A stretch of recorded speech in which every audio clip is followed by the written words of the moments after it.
कौसल्या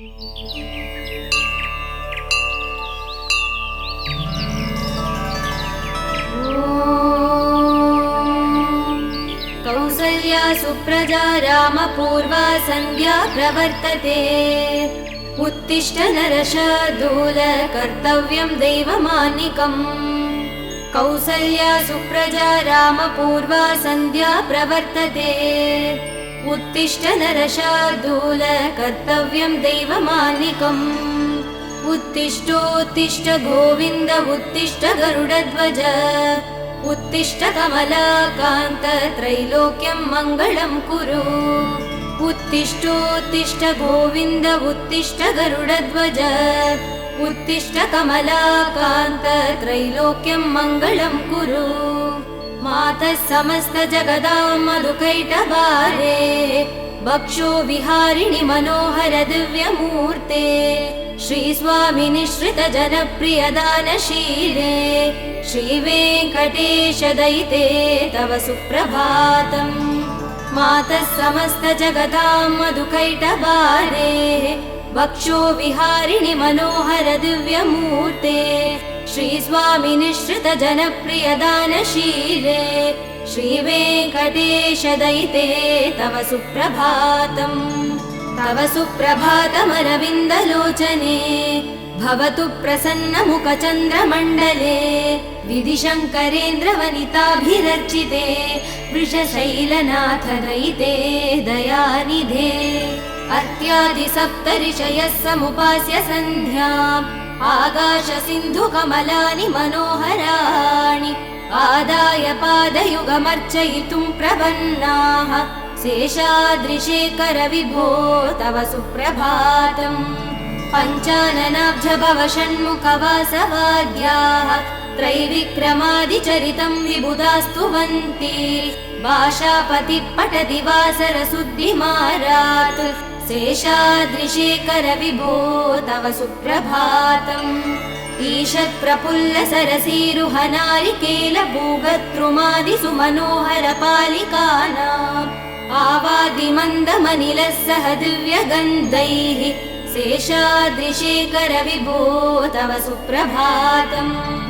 उन्मील्य नेत्रयुगमुत्तम पञ्चरस्ताः। पात्रावशिष्ट कदलीफलपायसानि।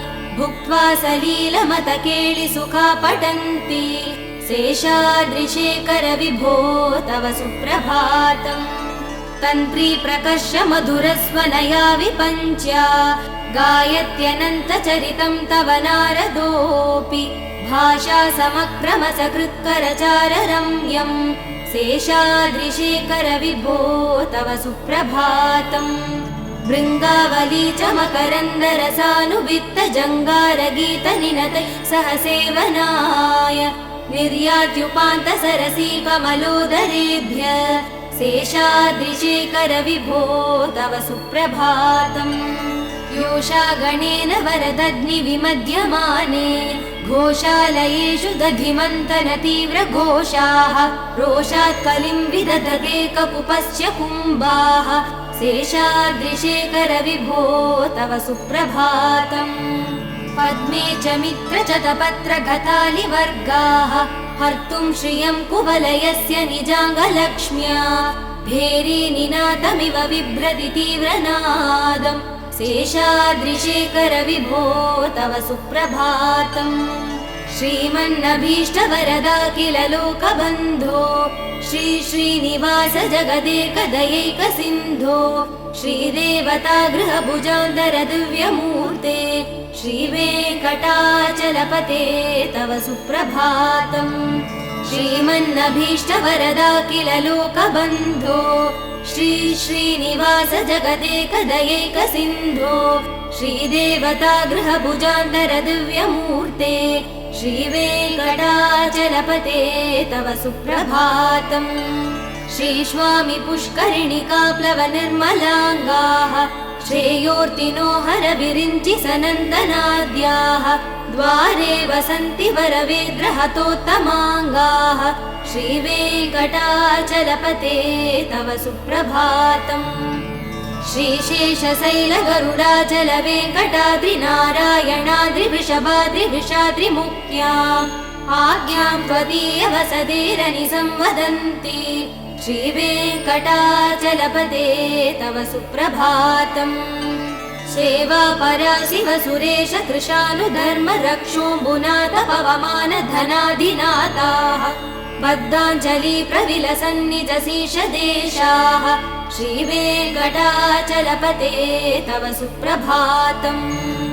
धाटीषु देविह गराज मृगाधिराज नागाधिराज गजराज हयाधिराजाः स्वस्वाधिकार महिमादिकमर्तयन्ते श्रीवेङ्कटाचलपते तव सुप्रभातम्। सूर्येन्दुभौमबुधवाक्पति काव्यसौरि स्वर्भानुकेतु दिविशत् परिषत् प्रधानाः त्वद्दासदास चरमावधिदासदासाः श्रीवेङ्कटाचलपते तव सुप्रभातम्। त्वत्पादधूलिभरितस्फुरितोत्तमाङ्गाः स्वर्गापवर्गनिरपेक्ष निजान्तरङ्गाः कल्पागमाकलनयाकुलतां लभन्ते श्रीवेङ्कटाचलपते तव सुप्रभातम्।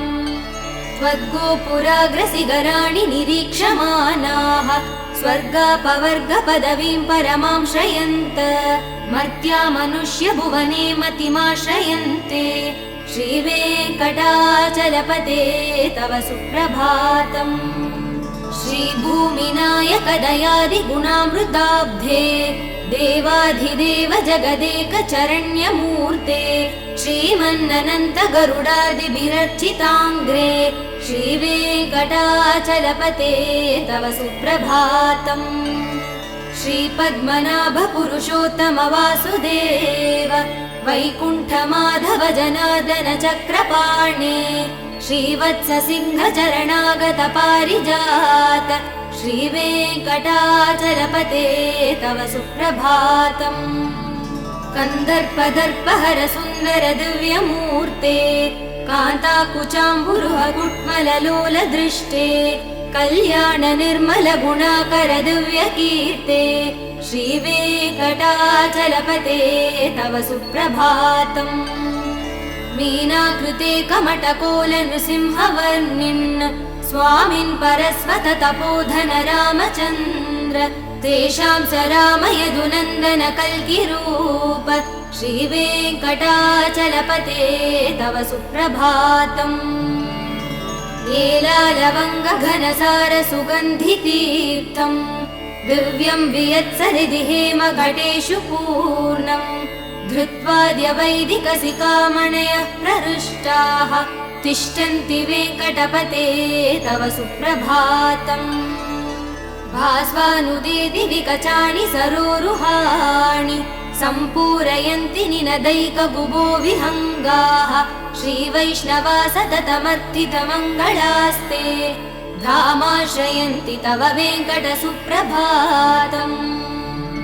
ब्रह्मादयः सुरवरास महर्षयस्ते सन्दः सनन्दन मुखास्त्वत योगिवर्याः धामाश्रयन्ति तव हि मङ्गलवस्तु हस्ताः श्रीवेङ्कटाचलपते तव सुप्रभातम्।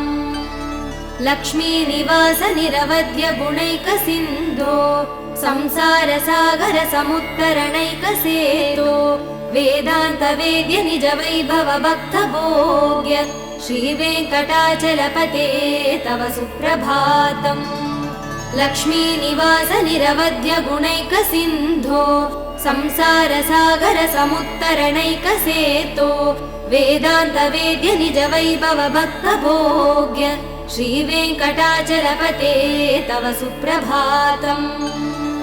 इत्थं वृषाचलपतेरिह सुप्रभातम्। ये मानवा प्रतिदिनं पठितुं प्रवृत्ताः तेषां प्रभात समये स्मृतिरङ्गभाजां प्रज्ञां परार्थ सुलभां परमां प्रसूते। इत्थं वृषाचलपतेरिह सुप्रभातम्।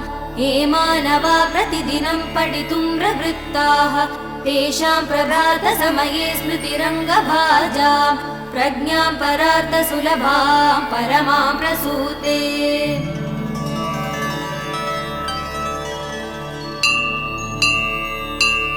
कमलाकुचूचुक कुङ्कुमतो नियतारुणितातुलनीलतनो कमलायतलोचन लोकपते विजयी भव वेङ्कटशैलपते कमलाकुचूचुक कुङ्कुमतो नियतारुणितातुलनीलतनो कमलायतलोचन लोकपते विजयी भव वेङ्कटशैलपते सचतुर्मुख षण्मुख पञ्चमुख प्रमुखाखिल दैवतमौलिमणे शरणागतवत्सल सारनिधे परिपालय मां वृषशैलपते अतिवेलतया तव दुर्विषहैयनुवेलकृदै प्रपराधसदैः हरितं त्वरितं वृषशैलपते परया कृपया परिपाहि हरे अधिवेङ्कटशैलमुदारमते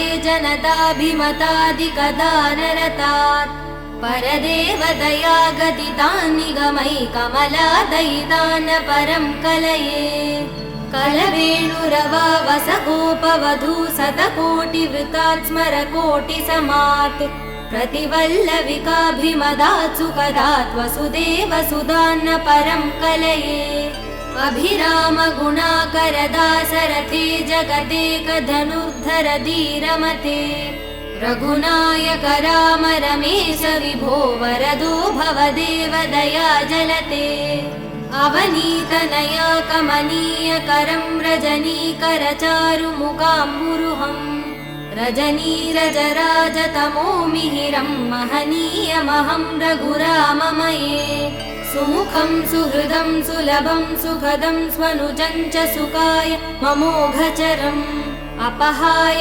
रघुत्वहमन्यमहं नत कञ्चन कञ्चन जातु भजे विना वेङ्कटेशं ननाथो ननाथः सदा वेङ्कटेशं स्मरामि स्मरामि हरे वेङ्कटेश प्रसीद प्रसीद प्रियं वेङ्कटेश प्रयच्छ प्रयच्छ विना वेङ्कटेशं ननाथो ननाथः सदा वेङ्कटेशं स्मरामि स्मरामि हरे वेङ्कटेश प्रसीद प्रसीद प्रियं वेङ्कटेश प्रयच्छ प्रयच्छ अहं दूरतस्ते पदाम्भोजयुग्म प्रणामे जयागत्य सेवां करोमि सकृत्सेवया नित्यसेवाफलं त्वं प्रयच्छ प्रयच्छ प्रभो वेङ्कटेश अज्ञानिना मया दोषान् शेषान् विहितान् हरे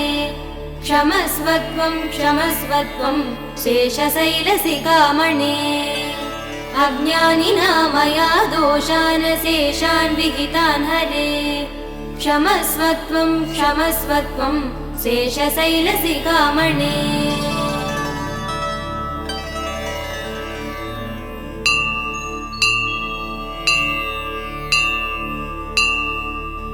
ईशानां जगतोऽस्य वेङ्कटपतेर् विष्णो परां प्रेयसी तद्वक्षस्थलनित्यवासरसिकां तक्षान्ति संवर्धिनीं पद्मालङ्कृतपाणिपल्लवयुगां पद्मासनस्तां श्रियं वात्सल्यादिगुणोज्ज्वलां भगवतीं वन्दे जगन्मातरम् ईशानां जगतोऽस्य वेङ्कटपतेर् विष्णो परां प्रेयसी तद्वक्षस्थलनित्यवासरसिकां तक्षान्ति संवर्धिनीं पद्मालङ्कृतपाणिपल्लवयुगां पद्मासनस्तां श्रियं वात्सल्यादिगुणोज्ज्वलां भगवतीं वन्दे जगन्मातरम् श्रीमन्कृपाजलनिधे श्रुत सर्वलोक सर्वज्ञ शक्तनतवत्सल सर्वशेषिन् स्वामिन् सुशील सुलभाश्रित पारिजात श्रीवेङ्कटेश चरणौ शरणौ प्रपद्ये श्रीमन्कृपाजलनिधे श्रुत सर्वलोक सर्वज्ञ शक्तनतवत्सल सर्वशेषिन् स्वामिन् सुशील सुलभाश्रित पारिजात श्रीवेङ्कटेश चरणौ शरणौ प्रपद्ये आनूपुरार्पित सुजात सुगन्धि पुष्प सौरभ्य सौरभकरौ समसन्निवेशौ सौम्यौ सदानुभवनेऽपि नवानुभाव्यौ श्रीवेङ्कटेश चरणौ शरणौ प्रपद्ये सद्यो विकासि समुदिद्वर सान्द्र राग सौरभ्य निर्भर सरोरुह साम्यवार्ताम् सम्यक्षु साहस बदेश विलेखयन्तौ श्रीवेङ्कटेश चरणौ शरणौ प्रपद्ये रेखामयध्वज सुधा कलशातपत्र वज्राङ्कुशाम्बुरुह कल्पः शङ्खचक्रैः भव्यैरलङ्कृत दलौ परतत्त्वचिह्नैः श्रीवेङ्कटेश चरणौ शरणौ प्रपद्ये ताम्रोधरद्युति पराजित पद्मरागौ बाह्यैर्महोभिरविभूत महेन्द्रनीलौ उद्यन्नकांशुभिरुदस्त शशाङ्गभासौ श्रीवेङ्कटेश चरणौ शरणौ प्रपद्ये सप्रेम भीति कमलाकर पल्लवाभ्यां संवाहनेऽपि शबदिक्लममादधानौ कान्ताववाङ्मनस गोचर सौकुमार्यौ श्रीवेङ्कटेश चरणौ शरणौ प्रपद्ये लक्ष्मी महीतदनुरूप निजानुभाव नीलादिदिव्यमहिषीकर पल्लवानाम् आरुण्य संक्रमण दक्किल सान्द्र रागौ श्रीवेङ्कटेश चरणौ शरणौ प्रपद्ये नित्यानमद्विधि शिवादि किरीट कोटि प्रत्युक्त दीप्त नवरत्न महप्ररोहैः नीराजनाभिरिमुदारमुपादधानौ श्रीवेङ्कटेश चरणौ शरणौ प्रपद्ये विष्णोपदे परम इत्युदित प्रशंसौ यौ मध्व उत्स इति भोग्यतयाप्युपातौ भूयस्तथेति तव पाणितल प्रदिष्टौ श्रीवेङ्कटेश चरणौ शरणौ प्रपद्ये पार्थाय तत्सदृश सारथिना त्वयैव यौ दर्शितौ स्वचरणौ शरणं व्रजेति भूयोऽपि मह्यमिह तौ करदर्शितौ ते श्रीवेङ्कटेश चरणौ शरणौ प्रपद्ये मन्मूर्ध्निकालियपणे विकटाटवीषु श्रीवेङ्कटाद्रिशिखरे शिरसि श्रुतीनाम् चित्तेऽप्यनन्य मनसां सममाहितौ ते श्रीवेङ्कटेश चरणौ शरणौ प्रपद्ये अम्लान हृष्यदवनीतलकीर्ण पुष्पौ श्रीवेङ्कटाद्रिशिखराभरणायमानौ आनन्दिता किल मनोनयनौ तवैतौ श्रीवेङ्कटेश चरणौ शरणौ प्रपद्ये प्रायप्रपन्न जनता प्रथमावगाह्यौ मातुस्तनाविव शिशोरमृतायमानौ प्राप्तौ परस्पर तुलामधुलान्तरौ ते श्रीवेङ्कटेश चरणौ शरणौ प्रपद्ये सत्वोत्तरै सतत सेव्य पदाम्बुजेन संसारतारकदयादृदृगञ्जलेन सौम्योपयन्तृमुनिना मम दर्शितौ ते श्रीवेङ्कटेश चरणौ शरणौ प्रपद्ये सत्वोत्तरै सतत सेव्य पदाम्बुजेन संसारतारकदयादृदृगञ्जलेन सौम्योपयन्तृमुनिना मम दर्शितौ ते श्रीवेङ्कटेश चरणौ शरणौ प्रपद्ये शीशश्रिया घटिकया त्वदुपाय भावे प्राप्ये त्वयि स्वयमुपेयतया स्फुरन्त्या नित्याश्रिताय निरवध्य गुणाय तुभ्यं शां किङ्करो वृषगिरीश न जातु मह्यम् शीशश्रिया घटिकया त्वदुपाय भावे प्राप्ये त्वयि स्वयमुपेयतया स्फुरन्त्या नित्याश्रिताय निरवध्य गुणाय तुभ्यं शां किङ्करो वृषगिरीश न जातु मह्यम्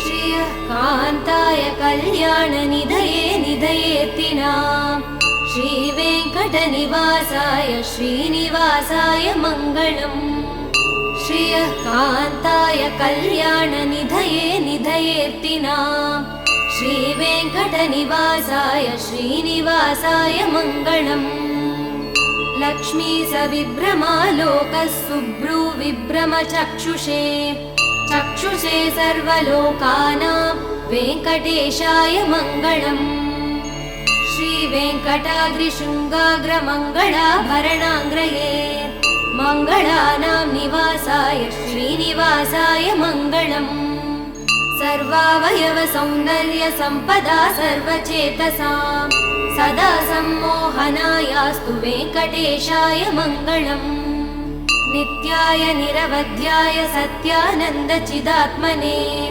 सर्वान्तरात्मने श्रीमद्वेङ्कटेशाय मङ्गलम् स्वतः सर्वविदे सर्वशक्तये सर्वशेषिने सुलभाय सुशीलाय वेङ्कटेशाय मङ्गलम् परस्मै ब्रह्मणे पूर्णकामाय परमात्मने प्रयुञ्जे परतत्त्वाय वेङ्कटेशाय मङ्गलम् आकालतत्त्वमश्रान्तमात्मनामनुपश्यताम् अतृत्यमृतरूपाय वेङ्कटेशाय मङ्गलम् प्रायस्वचरणौ पुंसां चरण्यत्वेन पाणिना कृपया दिशते श्रीमद्वेङ्कटेशाय मङ्गलम् दयामृततरङ्गिण्यास्तरङ्गैरिव शीतलैः अपाङ्गैः सिञ्चते विश्वं वेङ्कटेशाय मङ्गलम् श्रग्भूषाम्बरहेतीनां सुषमावहमूर्तये